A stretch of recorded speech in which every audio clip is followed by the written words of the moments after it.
বন্ধুরা, আমার চ্যানেলে সবাইকে স্বাগত। আজকে আমি রান্না করব বাটা মাছ দিয়ে আলু দিয়ে বড়ি দিয়ে পাতলা ঝোল। আগে থেকে কেটে ধুয়ে রাখা মাছে ছোট 1 চামচ লবণ দিয়ে দিলাম। এবার মাছটাকে ভালো করে মাখিয়ে রাখবো। এবার গ্যাসটা ধরিয়ে কড়াইটা বসিয়ে দিলাম। কড়াইটা গরম হতে থাকুক।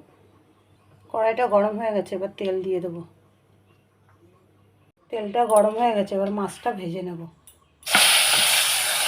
মাছটা এবার উল্টে দেবো।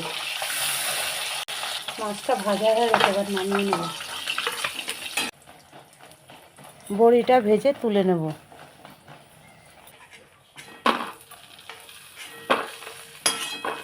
একই তেলে রাঁধুনি ফোড়ন দিয়ে দিলাম, শুকনো লঙ্কা, তেজপাতা, কাঁচা লঙ্কা দিয়ে দিলাম।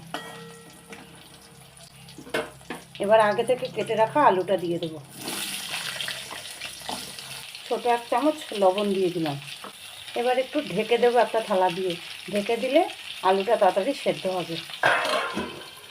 আলুটা ভাজা হয়ে গেছে, এবার পেঁয়াজ আর লঙ্কা বাটা দিয়ে দিলাম 1 চামচ, আর 1 চামচ জিরে বাটা দিয়ে দিলাম। ছোট 1 চামচ লবণ দিয়ে দিলাম, আর পরিমাণ মতন হলুদ দিয়ে দিলাম। সামান্য একটু মশলায় জল দিয়ে দিলাম। জল দিয়ে কষালে মশলাটা সুন্দর কষানো হয়। মশলাটা কষানো হয়ে গেছে, এবার জল দিয়ে দিলাম। ঝোলটা ফুটে উঠেছে, আমি আবার ঢেকে দেবো। ঢেকে দিলে কালারটাও সুন্দর হবে, আলুটাও তাড়াতাড়ি সেদ্ধ হয়ে যাবে। কিছুক্ষণ রেখে ঢাকনাটা তুলে নিলাম। আগে থেকে ভেজে রাখা বড়িটা দিয়ে দিলাম।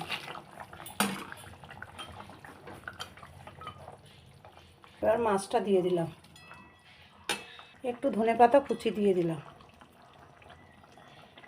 বাটা মাছের ঝোলটা হয়ে গেছে, এবার গ্যাসটা বন্ধ করে দিলাম। এবার একটা পাত্রে নামিয়ে নেব। একটা পাত্রে ঢেলে নিলাম। এই রান্নাটা আপনাদের যদি ভালো লেগে থাকে একটা লাইক, একটা কমেন্ট, একটা শেয়ার করে দেবেন। চ্যানেলটিকে সাবস্ক্রাইবার করে দেবেন।